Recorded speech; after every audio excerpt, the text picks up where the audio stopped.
Well, hi, everybody. Welcome to Afterburner. I'm Bill Whittle. You know, a few days ago, the chief executive of the government with the largest economy in the history of the world, 5% of the world's population producing 26% of its GDP, largely through the efforts of small businessmen and women, had this to say. If you've been successful, you didn't get there on your own. You didn't get there on your own. I'm always struck by people who think, well, it must be because I was just so smart. There are a lot of smart people out there. It must be because I worked harder than everybody else. Let me tell you something. There are a whole bunch of hard-working people out there.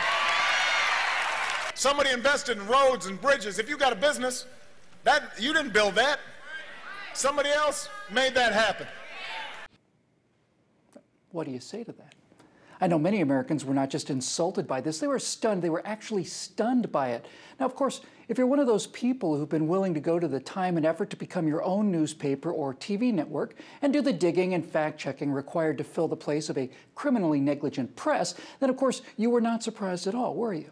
In fact, how else could this president feel about the issue? A man whose grandparents deliberately moved to Mercer Island, Washington, specifically so they could enroll his mother in the one openly communist and atheist school in all of 1950s America.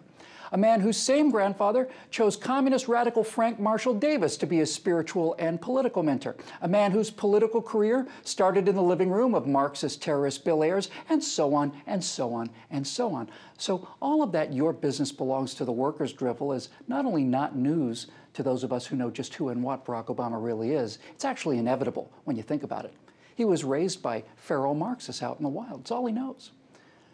But watching Obama say that your hard-earned success really is the result of other people's work produced a remarkable insight from my friend Jeremy Boring, who remarked that if you look at Barack Obama's life, it is nothing but the story of doors magically opening for him as he approaches from across the street. It's the story of a born narcissist who, by some miracle, has always stepped into larger roles prepared for him by someone else. He doesn't know how it happened, and he certainly doesn't seem to care. It's a miracle. Hey, would you like some examples? Well, the boy who tells us he led such a hard, scrapple life that his mother needed food stamps and couldn't afford the health insurance that would have saved her life somehow found himself at Punahou School in Hawaii, one of the most exclusive and expensive private schools in the most exclusive and expensive state in the Union. Wow, it's a miracle. While at Columbia University, All-American boy Barry Soetoro not only rooms with foreign students, he also, by some miracle, manages to travel to Pakistan with his friends at the times when travel to Pakistan on U.S. passports was prohibited. At least that's what I understand of the issue. Of course, it'd be nice to be able to verify all this, but the president's travel records, like his academic records and his medical records, have been miraculously sealed. While at Harvard University, he becomes the first student ever to be president of the Harvard Law Review and not be required to write an actual law review. It's a miracle. As an unknown, unpublished author, he's miraculously given a $100,000 advance to write a book on race relations when he spends all of this money not producing, an actual manuscript. He asks for and receives another $40,000 advance to finish not the book that the publishers wanted, but rather the first of his 2 autobiographies. And as a professional writer myself, I would describe that situation as miraculous. But miracles continue in abundance for Barack Obama. He gets a miraculously sweet deal on a house from convicted felon and Chicago machine real estate tycoon Tony Rezko. In 2004, Obama becomes a U.S. Senator by winning an election against Jack Ryan, whose messy and embarrassing but legally sealed divorce settlements miraculously somehow become unsealed. As a U.S. Senator, he passes virtually no legislation and is known for voting present on all matters of importance. This, coupled with a total lack of business management experience, is miraculously considered qualification for the most powerful office in the world.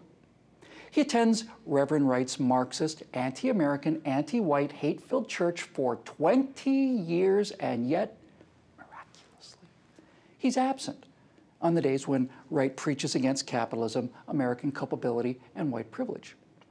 He sells out America's ability to defend itself against missile attack to our mortal enemies solely for personal political gain, and he does it on television.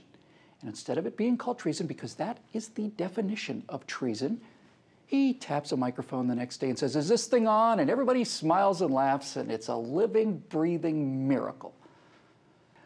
So of course he doesn't recognize the hard work and the sacrifice and the pain and the persistence and the effort and the failure and the recovery from failure that goes into starting and running a business. And of course he says someone else did that for you, because for his entire life, someone else has done it for him. It's all he knows. Of course, the question then becomes, who did it for him and why?